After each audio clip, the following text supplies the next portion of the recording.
The movie begins with some scientists experimenting on a monkey to see if it is able to control a robot through its mind.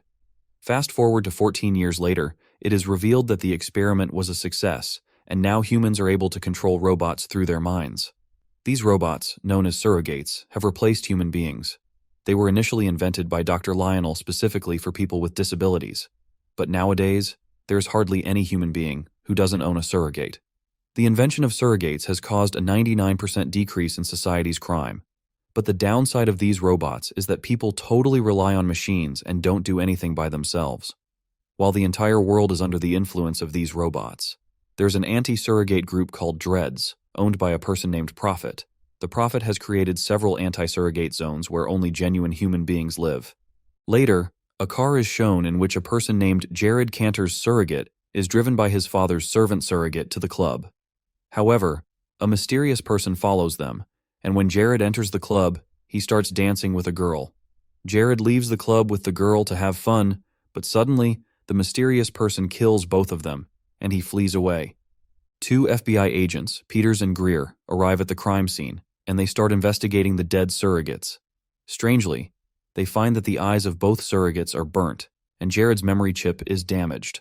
They track down the female surrogate's owner, Cameron McAllister, who is found dead in his apartment. Greer and Peters are shocked to see this because of the extremely low crime rate. Greer's surrogate goes home, where the real Greer puts him in charge. He then meets his wife, Maggie's surrogate, suggesting that they should go on a vacation. However, his wife wants to send her surrogate instead of herself. Greer insists on spending some quality time as a family away from robots, but Maggie doesn't agree. It is revealed that the death of Jared's surrogate killed himself too, and this news reaches the FBI and the police. They are confused about how a surrogate's death can result in the death of its owner. They plan to keep this news a secret from the media so they may not lose the public's trust in surrogates. At the FBI office, Peters and Greer watch a video and discover that the person who killed Jared used a special weapon unknown to them. The agents visit the VSI company, and there they meet the VP, Victor Welsh. Greer asks him if the head of a surrogate can be destroyed from the inside, referring to the death of Jared's surrogate, who had his memory chip burnt. Victor answers vaguely and then claims that surrogates do no harm to human beings, and instead, Victor doesn't seem interested in talking, so Greer leaves the office angrily. The agents then meet Mr. Steinberg, who is in charge of the surrogate manufacturing department, and upon asking how the head of Jared's surrogate got destroyed from the inside, Steinberg explains that it happened when all circuits in the surrogate's body got activated at once. Further, he reveals that many surrogates returned from the military with their eyes burnt, just like Jared's, and they didn't even have memory chips. There was no sign of violence, which made it confusing for him to understand how the eyes were burnt. Peters and Greer visit the GI, military department, asking an officer if they invented the special weapon, to which he informs them that it is impossible for the defense system to create such a harmful thing. But the officer explains that it was just a regular part of their examination. Later, Peters and Greer find the identity of Jared's murderer, Miles Strickland, and the information reveals that he has been caught many times for robbing with a weapon, but always got out of trouble, which suggests someone is helping him. They discover his location through a hacker named Bobby, and Greer quickly goes to catch him.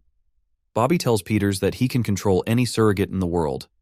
They then watch a video of two robots trying to hurt a lady, but Bobby stops them by disconnecting them from their owners.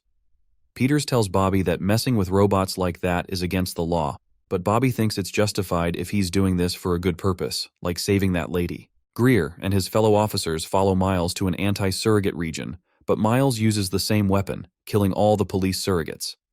Greer and his friend get into a helicopter, but his friend dies. The helicopter crashes in the city, and Greer's surrogate breaks its one arm, but keeps going after Miles with a gun. People in the anti-surrogate zone get enraged seeing Greer's surrogate in their area. Greer finally catches Miles, but unfortunately, a lady shoots Greer's surrogate and destroys it.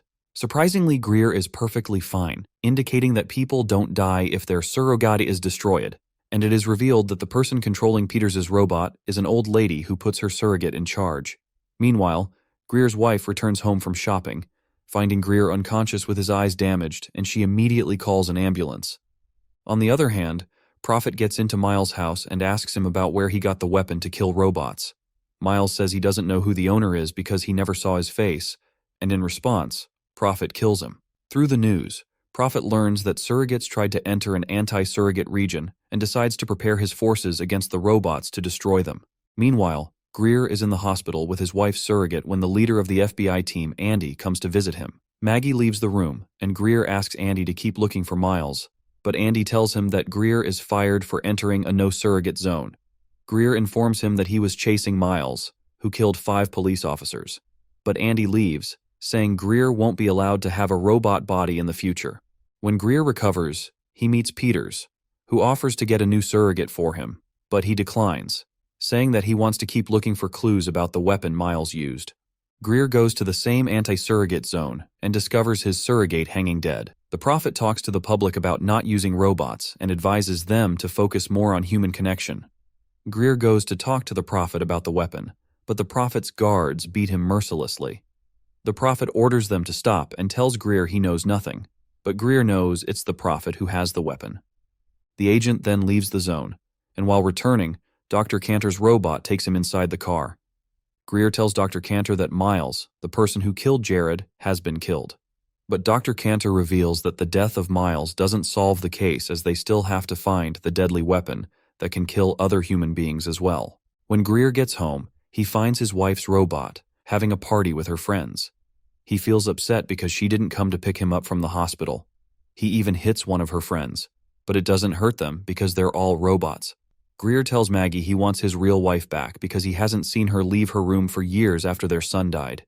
Greer leaves, and the real Maggie, an old lady, cries in her room. A mysterious person enters Peters' house and kills the real Peters while she's asleep. He then hacks Peters' surrogate, changing its ownership to another unknown person. Now, Peters' robot body starts working for this new unknown owner.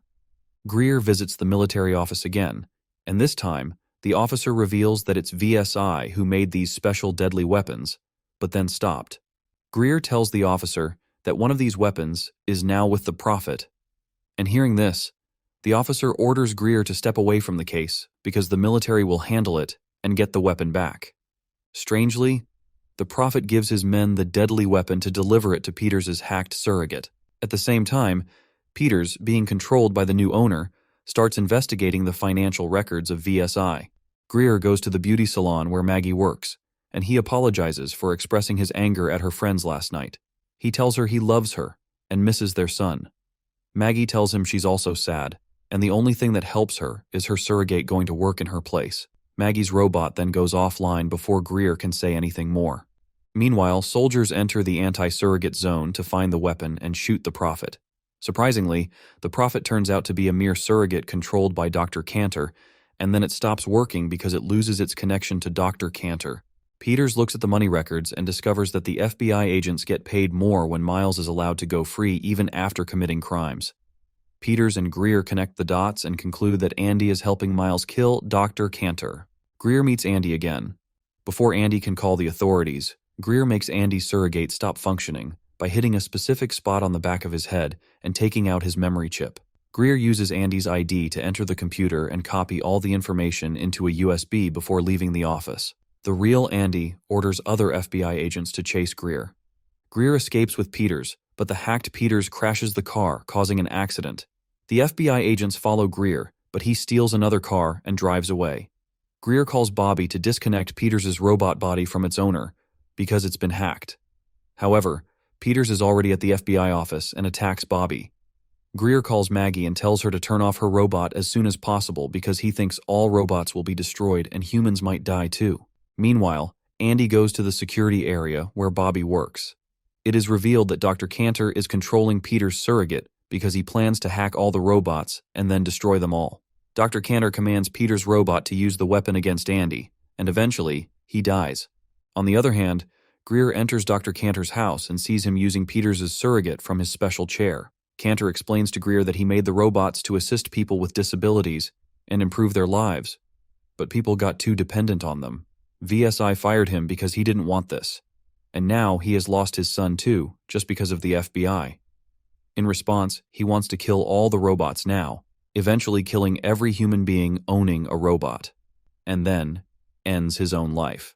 Greer takes control of Cantor's chair and now starts controlling Peters. He tells Bobby that a virus will kill all the people and surrogates they own. He asks Bobby to disconnect humans from surrogates so that if the robots get hurt, the people will be safe. Bobby manages to disconnect all the people from their robots in the nick of time, and the virus only affects the surrogates, not the people themselves. Bobby asks Greer to press specific buttons on Cantor's computer that could also rescue the surrogates, but Greer declines to do it as he wants to eliminate human dependence on machines. Suddenly, the officers arrive in the security area and destroy Peters' robot. Greer disconnects himself from Peters and finally meets his wife for the first time since their son died.